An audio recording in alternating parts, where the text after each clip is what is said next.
Future میں ہماری upload ہونے والی مزید اسلامک اور معلوماتی ویڈیوز کا نوٹیفیکیشن بر وقت ملتا رہے۔ پیارے دوستو، احادیث نبویہ صلی اللہ علیہ وآلہ وسلم سے یہ بات ثابت ہوتی ہے کہ تمام انبیاء علیہم السلام نے بکریاں چرائی ہیں۔ حضرت ابو ہریرہ رضی اللہ تعالی عنہ سے روایت ہے کہ حضور نبی کریم صلی اللہ علیہ وآلہ وسلم نے فرمایا کہ ہر نبی نے چرواہا بن کر بکریاں چرائیں۔ صحابہ کرام نے پوچھا کہ آپ نے بھی؟ فرمایا ہاں، میں نے بھی چند پیسوں پر اہل مکہ کی بکریاں چرائیں۔ دوستو، یہ روایت صحیح بخاری کی ہے، یعنی بکریاں چرانا ایک مستقل سنت ہے، اور یہ سنت تمام انبیاء کی سنت ہے، جیسا کہ آپ نے حدیث کی روشنی میں جانا کہ بکریاں چرانا تمام انبیاء کی سنت ہے، جیسا کہ آپ نے حدیث کی روشنی میں جانا کہ بکریاں چرانا تمام انبیاء علیہم السلام کی سنت ہے،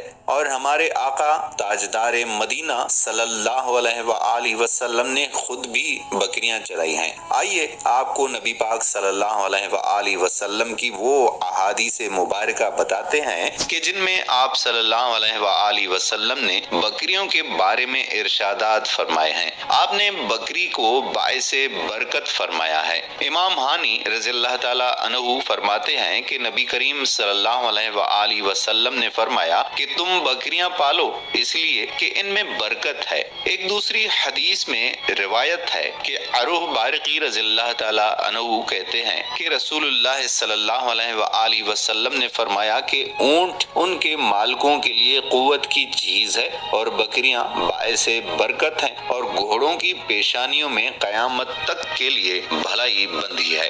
اسی طرح سے بعض روایات کے مطابق جس گھر میں ایک بکری دودھ دینے والی ہوتی ہے، دو فرشتے روزانہ اس گھر کے رہنے والوں سے یہ کہتے ہیں کہ خدا پاک آپ کو برکت دے۔ جس مومن کے گھر میں ایک بکری دودھ دینے والی ہوتی ہے، ہر روز ایک فرشتہ صبح ہی اس کو اور اس کے بال بچوں کو یہ دعا دیتا ہے کہ پاک و پاکیزہ رہو، خدا تمہیں برکت دے، خوش و خرم رہو، شاد و آباد رہو۔ اور اگر دو بکریاں دودھ دینے والی ہوتی ہیں تو وہ فرشتے یہی دعا روز دیتے ہیں۔ جناب رسول خدا صلی اللہ علیہ وآلہ وسلم نے اپنی چچی سے فرمایا کہ کیا وجہ ہے کہ گھر میں برکت نہیں ہے؟ انہوں نے عرض کیا کہ یا رسول اللہ صلی اللہ علیہ وآلہ وسلم، برکت کیا چیز ہے؟ فرمایا کہ دودھ دینے والی بکری۔ پھر فرمایا جس گھر میں ایک بکری یا گائے دودھ دیتی ہو وہ اس گھر کی برکت کا باعث ہوتی ہے۔ جس گھر میں شام کے وقت 30 بھیڑیں یا بکریاں داخل ہوں گی، فرشتے دوسرے روز تک اس گھر کی نگرانی کریں گے۔ ایک اور حدیث میں فرمایا کہ بھیڑ بکریاں بھی پالو اور اونٹ بھی۔ ایک اور حدیث میں آپ صلی اللہ علیہ وآلہ وسلم نے فرمایا کہ اللہ تعالیٰ نے 3 چیزیں برکت کے لیے بھیجی ہیں: پانی، آگ اور بکری۔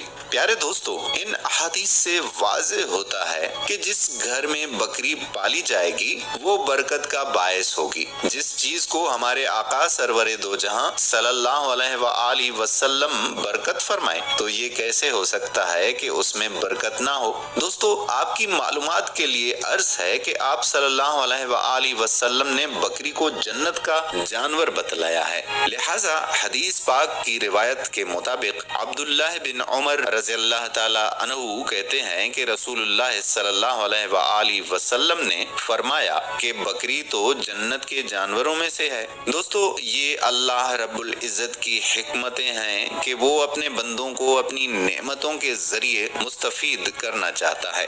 ایک اور حدیث کے مفہوم میں ابو ہریرہ رضی اللہ تعالی عنہ کہتے ہیں کہ رسول اللہ صلی اللہ علیہ وآلہ وسلم نے مالدار لوگوں کو بکریاں اور محتاج لوگوں کو مرغیاں رکھنے کا حکم دیا، اور فرمایا ہے کہ جب مالدار مرغیاں پالنے لگتے ہیں تو اللہ تعالیٰ اس بستی کو تباہ کرنے کا حکم دیتا ہے۔ رسول خدا صلی اللہ علیہ وآلہ وسلم نے ارشاد فرمایا کہ بہت سے جانور گھر میں رکھو کہ شیاطین ان میں مشغول رہیں اور تمہارے بچوں کو نقصان نہ پہنچائیں۔